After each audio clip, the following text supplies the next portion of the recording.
Okay, so I want to just clarify a couple things. Oh, Caitlin is back.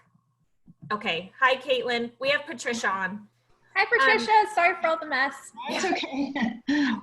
I completely understand that you're nervous to transfer from community college to the, as you call it, the big house. Yeah.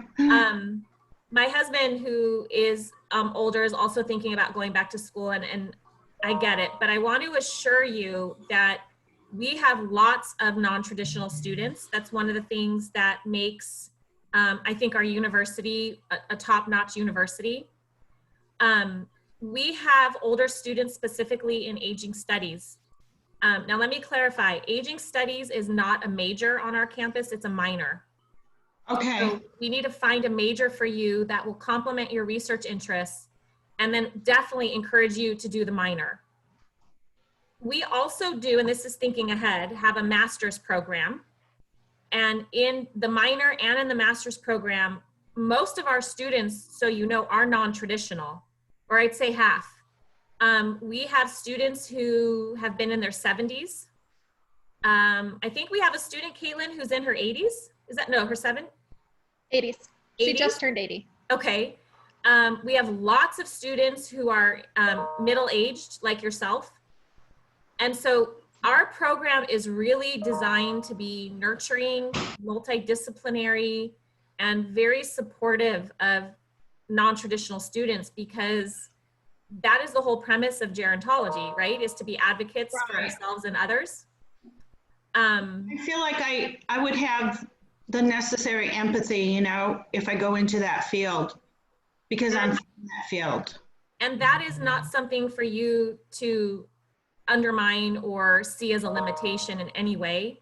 That is the absolute strength of a successful leader in the aging field. The ability to learn, you've already proven that by telling me that you've been at Saddleback for a while. That shows that you have stamina and you have grit and you have resilience, and that's what academia is all about. It's perseverance. I appreciate that. I went to Saddleback for quite some time, and I ended up with 3 associates because I would just take classes here and there as I was raising my children.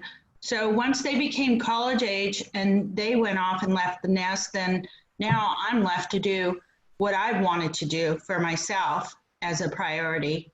And that is, to me, that's remarkable. And that is not an uncommon story. In fact, I can think of at least 3 students right now whose story is exactly the same. And Caitlin, you can chime in on this as well, because you work very closely with our students.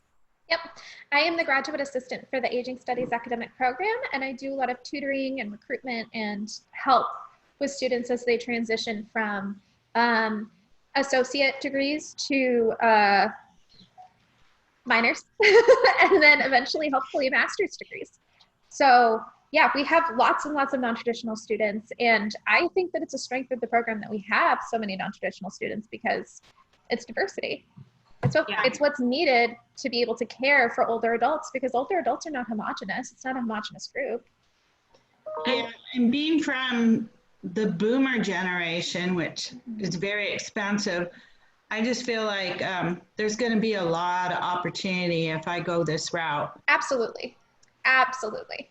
What I'd like, so Patricia, I want you to know that both Caitlin and I are here for you. Once campus gets back to normal, definitely come into the office and meet with us face to face. But from now until then, we're also here to help you. And okay. Caitlin can also give you her email. Mm-hmm. Okay. To go back to your first question though, Caitlin, I don't know if you were on the call at that time, but she was asking about which classes at Saddleback can count towards maybe some of her aging studies minor courses. So I think that we try to be as flexible as possible, but I believe this would be a Professor Wong question. Patricia, if you were to email us your TDA, Professor Wong would be able to look at it and tell you what classes you've already taken. That would work. And What's if you, a TDA? Oh gosh, I'm so sorry. I'm using CSUF okay. language. Asking. An unofficial transcript. Oh, okay. Yeah, she'd be able to tell you what classes would be able to count for the minor. And she would also be able to tell you, if you send us potential classes for the future, which ones would be best that would fit the minor as well. But we try to be pretty flexible. So anything that you've taken that's related to aging, I think we would try to include or do our best to include. And when you email me or Caitlin, Patricia, we will include forward or your email, or I'll respond also to you and include Karen Wong, who is our academic advisor, who sort of approves everybody's study plan. Even though we're supposed to talk about aging studies and explain to you why the field is so amazing, I have a sense that you understand that. I want to go back to your other question about like, what should you be doing when you get to campus? And even though we're not university academic advisors, I would like for you to consider, or what have you considered for a possible formal major? Or are you not sure about that yet? I'm considering, which is going to be my next webinar, criminal justice. Oh, okay. What are you interested in that specifically, like as it relates to aging, like aging prisoners, policy? Inequality towards the aging population. I'm trying to set myself up. I mean, I know it's a crazy thought, but I might go to law school. That's not a crazy thought. I'll try to represent the interests of the aging in that capacity. I don't think that's a crazy idea. The fact that the boomers, as you defined yourself as correctly, are living so much longer, longevity is increasing for everyone. This is your second rebirth, so to speak. You are allowed to reinvent yourself. And I think you should set your goals high and realistically. And I think law school is not out of the question. Oh, we'll see how that goes. Let's see what my husband says about that too. But it's just a thought in the back of my mind. I'm sure I'm going to join some other webinars too. Okay. In addition to criminal justice, I definitely want you to explore poli-sci. Okay. I would definitely love for you to also consider, I just lost it, liberal studies. Okay. And also lastly, sociology. Liberal studies, sociology, and poli-sci. Poli-sci. Now, I'm not in those disciplines. I'm actually officially housed in a field called human services, which is like applied psychology. That would be also a phenomenal degree to consider for undergrad. But since you're specifically interested in potential law school, the other majors that I suggested might be more directly relevant. Okay. Sociology specifically, because they focus so much on macro level factors that influence people's behavior, and also look at bias and discrimination. Okay. From a obviously a sociological point of view, the function of society. Poli-sci might be too narrow for you, and I don't know the curricula, but I don't want you to rule it out. I'd like you to get onto the catalog and look at what some of the classes are. And that's really the place to start, is look up the majors, look over the classes, and ask yourself, does this sound interesting? If it doesn't, go with your gut and rule it out. Go to the next discipline, look at sociology. If the courses sound interesting and compelling, then email the chair of the department and say, I want to know more. I want to talk to the academic advisor in that field. Okay, sounds good. It's a little bit, it's like researching a part-time job. Right. Putting a couple hours into researching these majors will really, really benefit you. Okay. And the other thing, and Caitlin, then I'm gonna please chime in. You also, I don't believe, have to declare a major when you come in, unless that's changed. Caitlin, has that changed? I don't know. Okay. I do know that we still had some students that I spoke to last year at Fullerton College who still hadn't declared a major within the first semester that they were there. So I don't know if you have to when you transfer. But even if you do? I explored the website and I don't think you have to. So that should alleviate a little bit of self-imposed stress, I guess. You could decide, you know what, I'm just going to put sociology down for now. You can always change. Your hands are not tied. And oh, go on, Caitlin. Sorry, if you choose a major right now, or within the first semester of being there, and it turns out you don't like it, or it turns out that you want to focus a little bit more on certain aspects of it, like sociology, and you're still interested in criminal justice, you can still go on to get a doctorate in law. You can still go get a JD, or you can get a master's in gerontology and focus on the criminal side of gerontology or something. Right. Like the degree you have doesn't necessarily pigeonhole you or box you into what you're going to end up doing. It just gives you the tools. The other thing that's in the back of my mind is if I go on to the master's, then I would like to I would like to work in a government capacity job to add to my retirement government pension, which I had from years and years ago. That's smart. I mean, Yeah. you're being proactive and thinking ahead. Yeah, that's only 13 years of service. So that was the federal government, and I wanted to somehow segue my pension into my federal pension. One thing you may want to do, oh, sorry, Patricia, go on. That's okay. I was just adding, wherever I end up working, it would be nice if it was a government position that can easily segue into my current federal pension from long ago. So one thing you may want to do is try to search on Google your ideal job. So government advocacy, government policy, aging adults. See who is doing the kind of work that you could imagine yourself doing and find out what their career path was. Okay, that's a good idea. That'll just be part of this part-time job of researching career paths. Right. The other thing is I would absolutely take some time to reach out to our career center. Okay. The person who I usually refer students to, her name is Elizabeth Munoz. Okay. But any person at the career center can help, and set up a time to talk with them and tell them, this is what I think I want my trajectory to be. Okay. What suggestions do you have? Who can I talk to? Do you know any alum who are in government positions, in criminal justice, maybe related to aging? And you might be the first person who blends those positions together. Yeah, it's kind of a lot, right? I mean, it's narrow, but I don't know. I think it's exciting. I think it's always good to have a roadmap of where you want to head.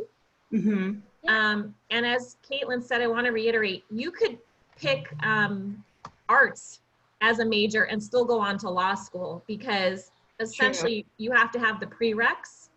So that's the other piece, is if you think in the back of your head you might want to do law school, go look at a law school, look at Pepperdine, for example, just, randomly, and see what are the prereqs to get in. And as long as you meet the prereqs, your major doesn't really matter. Okay. And you can always get a bachelor's degree, do your minor, and kind of see, if you don't have your mind made up yet, see if other things are calling to you. And in the meantime, a minor in aging studies could be helping you build a network and see if you really like working with the older adult population, and see if you like the conferences that we attend or the connections that we have. Because we are a large multidisciplinary program, we have connections with the criminal justice system. So you could go to one of their classes, sit in, and see if you would like to take a class like that. Or those are good places to start at, to confirm in my mind whether that's the route I want to take. I was going to mention, I just remembered there was one class that I took. It was a sociology class called Understanding Death and Dying. And I know that sounds a little morbid, but that was actually the class that kind of triggered my interest in going into aging, because it covered so much information that a lot of people are not aware of in the general population. And I was really intrigued with it. Well, It's not morbid. I am privileged to get to teach a death and dying course. And it is probably my favorite course to teach because I don't even know where to begin. It gets is so nitty gritty feelings Yep. of something everybody has to approach at some point in their life. And it's the best way to advocate for everyone. Right. Exactly. It's empowering. It's something that's not talked about, which needs to be. So it definitely pulls on the need to be an advocate for not just older adults, but families. Yeah. Caitlin, what were you going to say? And I'm going to let Yasmin in. Hi, Yasmin. I was going to tell a funny story about death, dying, and bereavement. Oh, please. Okay. Hi, Yasmin. We will Hi, be with you in 1 second. Caitlin's just finishing a story for Patricia, but welcome. Hi, so I'm a representative from the Department of Outreach and Recruitment. So I was just checking in to see how everything was going, if you needed any assistance with anything. Oh, thank you. No, we're doing great. We have a fabulous student we're able to spend some good quality time with, and we're doing well. Okay, awesome. So glad to hear that. Have a great rest of your session and your welcome day. Thank you, Yasmin. Thank you for holding Good luck, this for the Yasmin. students. Thank you. Okay, Patricia or Caitlin. Okay, so we were setting up, I don't know if you were here for this, Dr. Malish. So we set up a lot of events through the Aging Studies academic program. And one of our events this past semester, before everything got closed down for COVID-19, was to do a panel on death, dying, and bereavement. And as we were reserving the room for the panel, one of the people who normally reserved the room said, "Are you sure you want to talk about death, dying, and bereavement?" And we said, "Yes." It's important to talk about. Yeah, I know. People just like to avoid that, but they were like, students won't want to talk about this, students won't want to be around this. And we're like, believe it or not, it's a very popular class wherever it's taught. Is it? Okay. And on our campus, we have one of the largest, it's called the Osher Lifelong Learning Institute, OLLI. It is a volunteer-based program for older adults.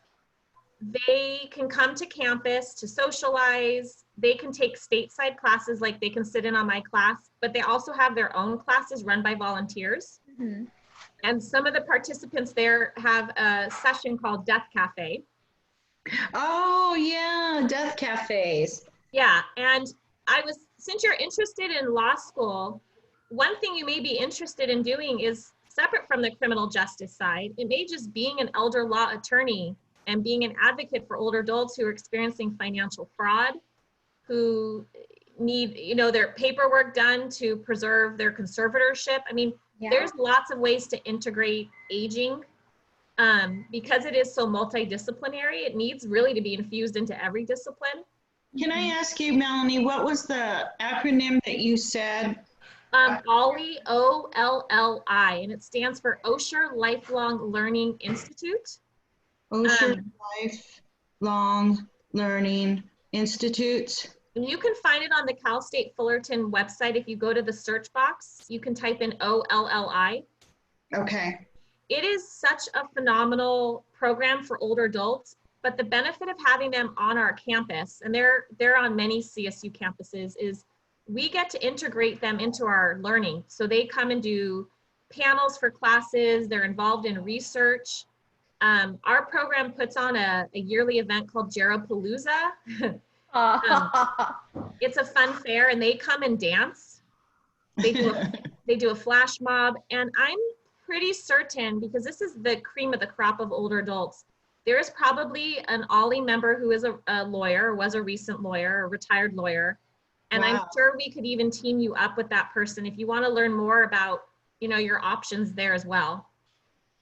Sounds great. Sounds like fun. I think the point is you have your whole world available to you. Mm-hmm. I know the fear is there, but take it one semester at a time and get involved in campus as much as you can, because that's really where you start to hone in on what you want to do. Yeah. Yeah, I'm getting a good taste of advocacy right now because I recently became a CASA advocate. Fabulous. I don't know if you're aware of what CASA is. Yes, I am. Yeah, and so unfortunately, when all this stuff went down, I came so close to meeting my youth, and then it just got squashed when all this got, lost. And I wasn't able to meet my kid face to Aw. face. But we're trying to transition to Zoom and telephone calls and all that stuff. So I'm kind of learning off the cuff instead of the normal trajectory of being a CASA. But I was very proud of being chosen and going through the training to do that. So you mentioned advocacy, and I just wanted you to know that's really what's in my heart, whether it's for foster youth or the aging population. That's pretty much what sociology means to me. Well, let me throw something else out to you. We have a couple of graduate students who are quite interested in intergenerational programming, which essentially means bringing old and young together. I mean, you might decide that what you want to do is, and I'm just, again, the world is your oyster. You might want to start a nonprofit where you're teaming up older adults and bringing them into the CASA program. Now, I know that's assigned for older adults. What a great idea. But there are so many things that you can do if you're passionate and you've got common sense. And you do. You are an intelligent, hardworking person. You are going to thrive at the university. Thank you. You're welcome. It's the truth. Now, Caitlin, she recently she's finishing up her master's degree, but she's also applying to a doctoral program. And so she can attest to the process can be scary, right, Caitlin? Yeah, and you don't necessarily know what you want to do as soon as you start off. Like, I had no idea what gerontology was when I started my master's degree until I started talking to Dr. Zettel Watson, and then I got sucked into it, and it's been an amazing experience. Like, Yes. older adults need advocacy and need more people in general in every field to be focusing on older adults. Yeah, this field is growing by leaps and bounds. You're very smart to get into this field. You're going to be in great demand. Yeah, definitely. So I think the next steps for you are to take some deep breaths, go into the online catalog and look up some majors, read over the coursework, and highlight what sounds interesting to you, and kind of look for the pattern. If you're interested in courses that focus more on advocacy and family and society, and you're less interested in the day-to-day nuance of, like, I don't know, political factors, well, that says more sociology or liberal studies. If you're fascinated by the nuance and details of how the political structure works, but it focuses less on like macro level factors like society, well, then that's poli-sci.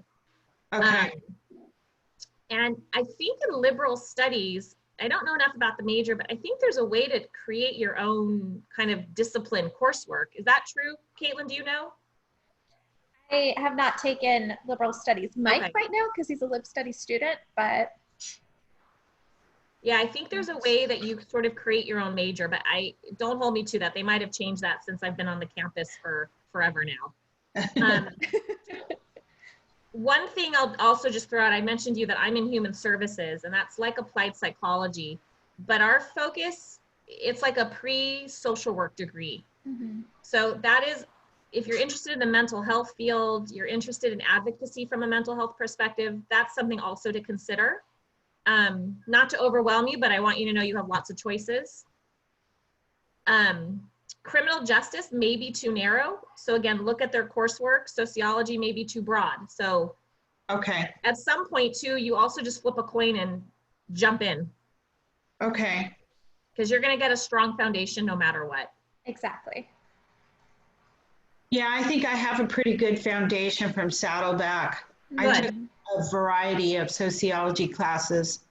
So one of my associates is in social sciences. Okay, and that may decide for you that you want to do something completely different than what you've been doing, and you want to be more focused, like criminal justice.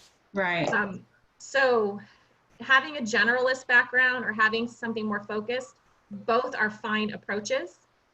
The other piece is when you get to campus, get involved in clubs, get to know your faculty, go to their office hours, because we're the ones that write you letters of recommendation, and it is way better for us to know you face to face, know who you are, than to just write a letter saying, yep, she was in my class, she got a good grade, but I can't say anything else about her integrity, Right. her work ethic, her ability to receive feedback, her ability to work in groups. So going to your faculty's office hours and getting to know a core group really well, that is probably the most important thing that you can do. Okay, good advice. Yeah. Thank you so much. And I don't want you to ever feel, because I know some students do, like, oh, I don't want to bother my faculty. No, it's our job and our pleasure to get to know students. So I have students who come to my office hours weekly just to check in, say hi. Yeah. And it's not a burden. It literally is what keeps me going. And not all faculty, but I would say most at the CSU are that way. Okay, well, now I'm getting really excited about this. I can't wait. I hope things are back to normal by the fall, because I would like to just physically walk the campus and physically meet people. We hope so too. I know I thrive on the energy of students and being on campus and seeing students study and eating and, you know, just sitting in a lounge chair drinking coffee. That keeps me going. And Caitlin, I know for you as well, you are such a face-to-face, hands-on person. Yeah, I handle a lot of student stuff. So it's been weird to not have, like, I'm usually interacting with students all day, every day. So yeah, that's nice.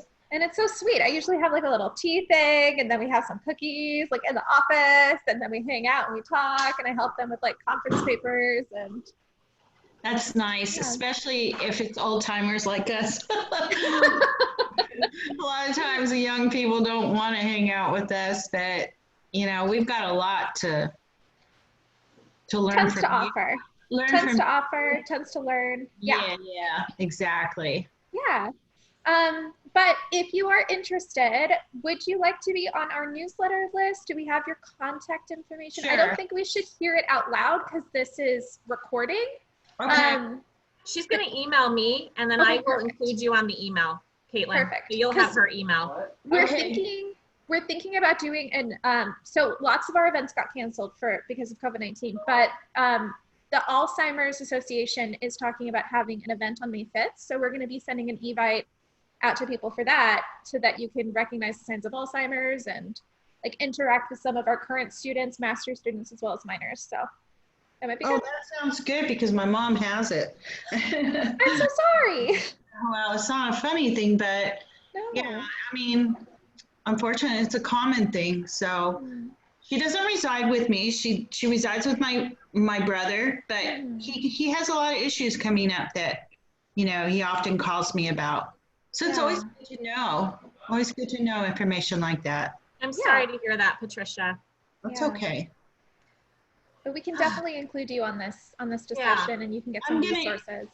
I'm going to email you as soon as we end this webinar, and you'll be able to contact me directly. I'd really appreciate it.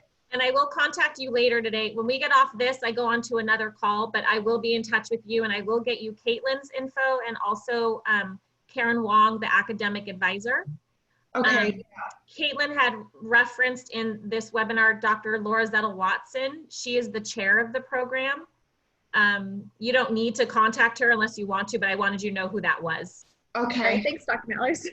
Yeah. Oh, you know, and the other thing, not to overwhelm you, Patricia, but you may want to also just consider psychology. I was thinking about that. I've had a psych class. I really enjoyed it, but I'm really more inclined to go sociology. Okay.